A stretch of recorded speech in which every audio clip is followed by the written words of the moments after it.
And so what we're seeing right now out in North Dakota is really an intersection of social and legal and economic and ecological crises. That's what you're seeing. And I wasn't prepared, and I'm coming out there doing a quick study on it, but I'm just going to tell you kind of what I'm thinking about this, because it's something that a lot of us are seeing, out there. And what I want to say is that, how you know that you got a problem in civil society, and it's not the first time you have this problem, but when you have a mine-resistant anti-personnel carrier on a dirt road in North Dakota, you got a problem. You got a problem. When you got all those automatic weapons, oh, that's right, those 35 officers from Wisconsin, right? I was like, your governor is just hateful, huh? That was like crazy, because North Dakota is like a pariah. It's a pariah, but I was like, wow, Wisconsin, a lot of other people wouldn't send their cops out there, but Wisconsin, you betcha. So I didn't actually see like the Dane County Sheriff out there, but I seen a lot of other sheriffs. I was like, I didn't know this was West Fargo. It's like right up there in the middle of the reservation. And so when you see that, you got a problem. This is not the first time we've seen that, because I've been watching it. I mean, you guys had it up there in the battle on GTAC. You had 7 automatic weapons trained on you, right? And then I seen it about a year before up in New Brunswick. And I see the Indian man, a Mi'kmaq man, standing in a field with a sniper pointed at him. And I was like, that to me marks a crisis in civil society. When you've got weapons trained on people, whether they're Canadians or Americans or Indigenous people in North America. Like, I feel like I didn't sign up for that.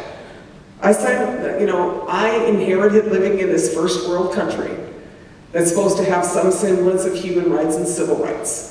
I'm not living in Palestine. I'm trying to be living in the north here.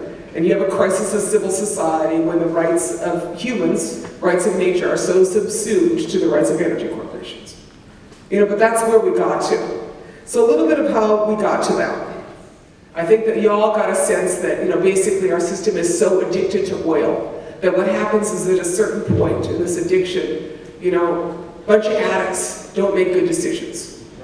That's what's going on. You got an addicted society, so it spends all its time hanging out with dealers, which is what your government's doing. And when you hang out with dealers, you make a lot of bad decisions that dealers want you to make. And so you end up, to feed your addiction, you end up in this crazy, crazy final stages of your addiction, which is what's called extreme extraction. That's where we're at now, extreme extraction. Extreme extraction, in terms of mining, is what you were seeing up there at GTAC. Is these proposals in Wisconsin, like the bottom of the barrel. It's not like there wasn't copper hanging out on the shore of Lake Superior when all your folks came over. Giant boulder, the Ontonagon boulder, 2,500 pound copper. Now that's some easy stuff to get.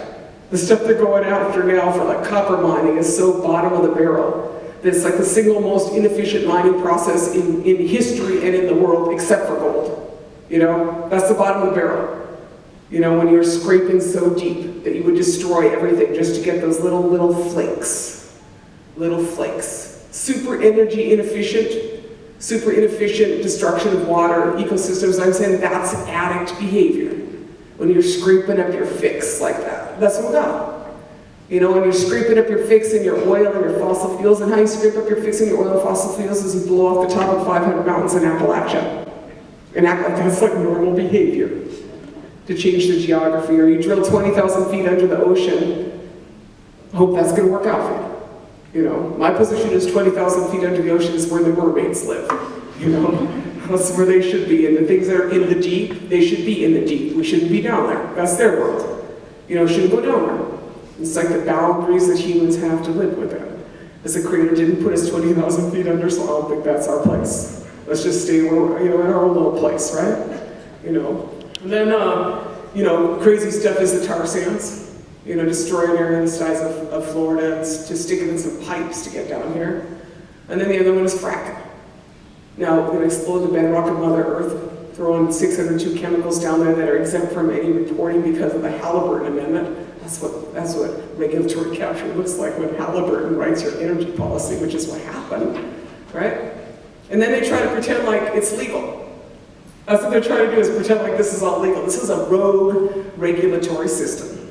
It's a rogue regulatory system written by corporations.